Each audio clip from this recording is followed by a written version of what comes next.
Thank you for joining the Lakeside Light Podcast.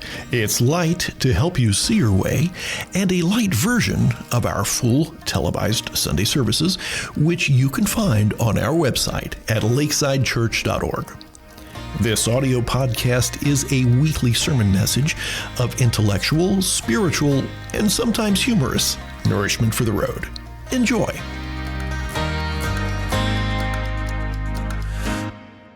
Oh God, may the words of my mouth and the meditations of our hearts be acceptable in your sight, O Lord, our rock and our Redeemer. Amen. How'd you like that Isaiah passage? That's a nice little passage. It's really cool and hopeful, and I included it because I feel a little bad about this long James passage. Because James can be a little difficult. James does not suffer hypocrites. As I mentioned in the children's moment, James is not interested in a lot of flowery statements of faith. James wants action. And sometimes taking James seriously can feel a little bit like a gut check. So we're going to take, for instance, today's passage. Today's passage makes it very clear that you can't just talk the talk if you're not going to walk the walk. In the section that Sarah just read for us, thank you, James lays out a few different scenarios as examples, and the most vivid parable in that goes like this. It's sometimes thought of as like the parable of the partial usher. Sorry to call out our ushers here, but a person shows up to your gathering, maybe your worship service. James just says assembly, and they look very spiffy. They've got gold rings. They've got very fine clothes. They are probably rich, and you notice them, and so you show them to the very best, cushiest seat in the joint. And also someone in not so spiffy clothes shows up, a poor person, James tells us. They show up, but the seats are full, so you show them a little corner they can stand in. Or maybe you tell them they can just sit by your footstool. You're welcome. Here, James offers us a pretty simple illustration, and the underlying message is pretty clear. Don't be a jerk. I was reminded of this. There's a book by Pastor John Pavlovitz called If God is Love, Don't Be a Jerk. And I'm going to offer you full disclosure. I have not actually read the book, but I have now ordered it.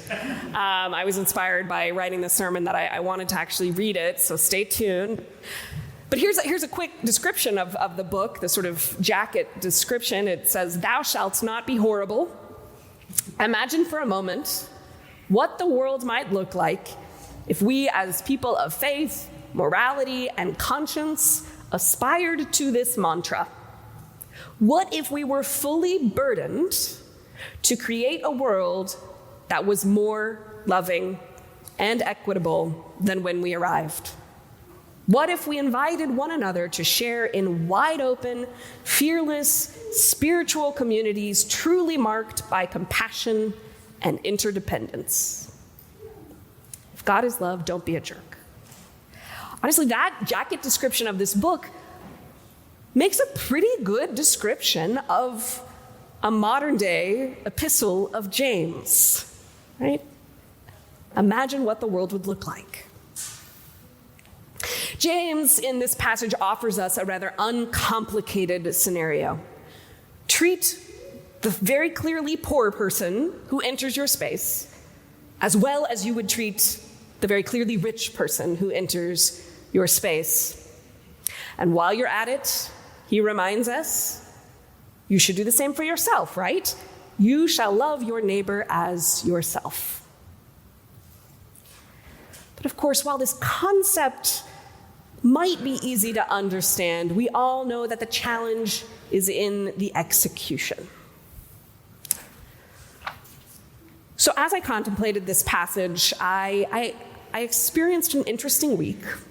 And I would like you to allow me, if you will, to tell you two stories from my week here at Lakeside Presbyterian Church. The coincidence of both of these happening in the same week, and both of these things happening in the same week where I had already chosen this James passage, was too much to overlook, so I would like to introduce to you the parable of two parking lots. So on Thursday morning, our office got a call from a nearby neighbor, a gentleman. I'm going to call him John for the sake of this parable, but this is all true. His name is not John, though. Who lives near the Barleycorns, and as it happens, works at the Fort Mitchell Mercedes-Benz dealership. Now, this gentleman, John, had a request. He said, could the Mercedes-Benz dealership of Fort Mitchell use our parking lot to store some of its vehicles? They're looking for another place that does this. This is something, by the way, that they already do at Oriental Walk. That might ring a bell, or at Fort Mitchell Baptist. So you may have seen some of their vans before. And I'm going to be honest, this sounds like a pretty good offer. The dealership would pay us $100 per month per parking space that they used. So if we were to say be able to offer them 10 spaces, you can maybe do some quick math here, right? It would be 10 times 100 times 12, and we would have an annual income of $12,000 a year simply for loaning our parking spots. So that call happened on Thursday, and I invite you to stay tuned for how that turns out. I went ahead and reached out to some people from Buildings and Grounds and Finance. We started looping in the preschool. This is an ongoing possibility. But on Thursday, as I looked out at our beautiful parking lot, counting the spaces and kind of observing what the preschool traffic is and what we could do, it struck me that, no kidding, literally the day before, I had been looking at our parking lot in a slightly different way. Which brings me to story number 2. On Wednesday morning, someone who I will call Tom made a different call to the church office, a different kind of call. Tom was in a tough spot and looking for a little bit of help. So as we usually do, we explain that we don't offer assistance on the phone. And then sure enough, he showed up in person within the hour to talk to me. So he and I sat for a while in our library parlor, and Tom told me a little bit about himself and about his life. A few years ago, Tom lost his wife to cancer. This was pretty recent, and the final season of her life was filled with incredible medical expenses, as sometimes happens, so he was still working really hard to try to pay off all of that medical debt. And meanwhile, he was caught in limbo because he was waiting for his apartment to open up. He had put down a large deposit for an apartment, and some things were going wrong, but it meant in the meantime, while he waited for that to be vacated, he was out the cash of the deposit and out a place to live. So Tom is currently splitting his time between a local hotel and his job, doing general maintenance and being on call at a different hotel. That other hotel is able to put him up while he's working, but that leaves a few days of the week where he has nowhere to sleep.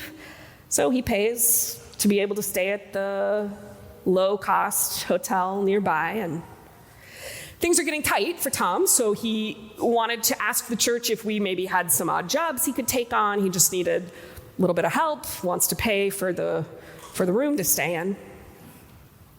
Anyway, Tom and I chatted for a while. He was really nice, really friendly, and then we did what I often do when people come in to ask for help. I start talking about the various places in our Northern Kentucky network that offer great support. We at Lakeside know that things happen, but we also want to work with our community to help people with the organizations that are best suited to do that. So we consider ourselves part of a larger safety net where we all work together to prevent folks like Tom from slipping through the cracks. But here Tom was.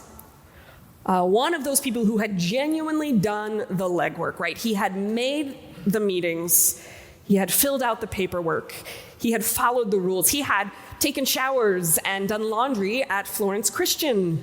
Do you all remember them from our Undie Sunday a few months ago? That's a ministry we help work with. He had met with and worked with the folks at St. Vincent de Paul and Brighton Center and partners we also work with in Covington. He had recognized that one of our favorite partners, the emergency shelter, was there and available to him. That's a place where we just contributed to buy their new beds recently, but he couldn't get off work soon enough to get there in time for when they do check-in, and he often worked overnights, so that wasn't working for him.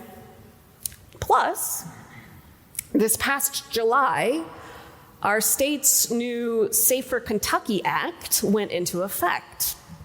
And under the statutes of this act, it is now illegal for people to sleep outside or in their cars in any public areas. So as Tom mentioned that he couldn't do that, he couldn't set up a tent anywhere. And as I was kind of looking out our windows, I was reminded of First Presbyterian Church in Dallas, Texas, when the city of Dallas a few years ago started cracking down on the homeless population, finding and arresting anyone who was in the streets. First Presbyterian Church, a church that already ran Stew Pot, a long time ministry in downtown Dallas that offers meals and now more, they opened up their parking lot. They said, this can become a trusted place, and soon people came from throughout Dallas to sleep in their parking lot. An entire transient population looking for somewhere safe to sleep knew they could trust First Presbyterian Church of Dallas. I also vaguely remembered a church called Madrona Grace. It's in Seattle, and a friend of mine, Mark, used to be the pastor there, and they started a ministry called NIMBY, where they reclaim the way that acronym can sometimes be used, not in my backyard, to stand instead for neighbor in my backyard. And in partnership with a local homeless shelter, NIMBY ministry built tiny houses, those awesome little tiny houses in their parking lot. Now listen, Tom did not ask to pitch a tent, and nor do I really necessarily think it is what he wanted or needed. But for a split second there, I tried to picture our lakeside parking lot with a small tent in the corner, or maybe a few of them. What is easier for us to imagine?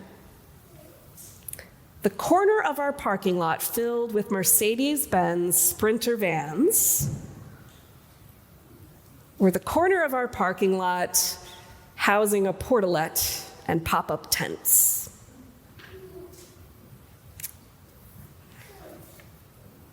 Listen, sometimes not being a jerk is pretty straightforward. Two people come to your worship service, you don't make one of them sit on a floor because they don't look rich enough, right?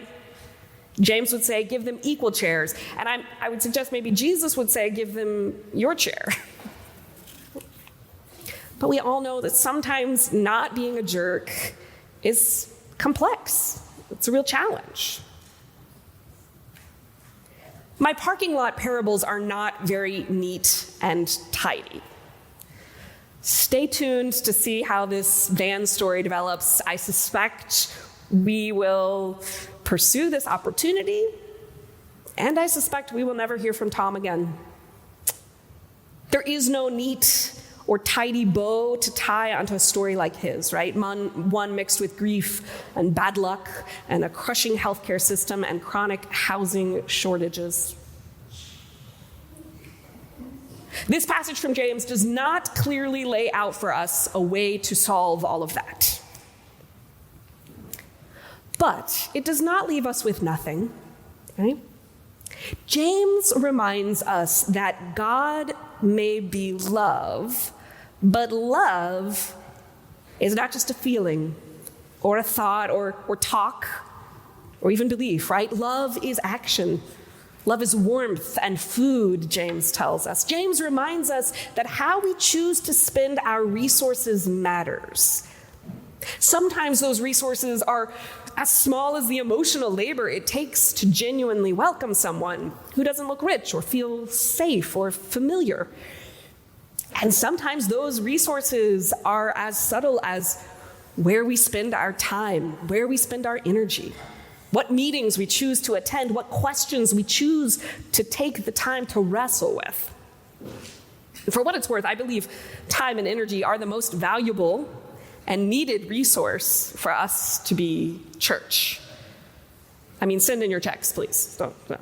But if I had to choose, it would be great to have enough teachers to teach our preschoolers Sunday school. But along with this, James reminds us of something else. Nestled within all of this kind of gut check challenge that what we do matters is also a promise that what we do matters, which is kind of wild, right? What we do matters. Someone wants to be welcomed by you. Someone wants to be welcomed by us. You have resources to share. We have resources to share. That's pretty amazing, right? Your choices and actions, they matter. They matter to God, for sure. And also, by the way, to your neighbors and your friends and to strangers. You matter. You matter. We matter. That's not for nothing, right? So let's do stuff. Let's act. Let's not be jerks. And let's act like what we do matters. And in doing that, let's live into the hope that Isaiah passage reminds us of. Right? Let's live into the hope that each little action and choice is a real and true and tangible echo of the kind of God described in Isaiah, the God who opens eyes and ears, who makes water break forth in the wilderness, and invites us all to leap like deer and sing for joy. What we do matters. May it be so. The Lakeside Light Podcast is a copyrighted production of Lakeside Presbyterian Church. Visit our website at lakesidechurch.org for more information. Have a great week.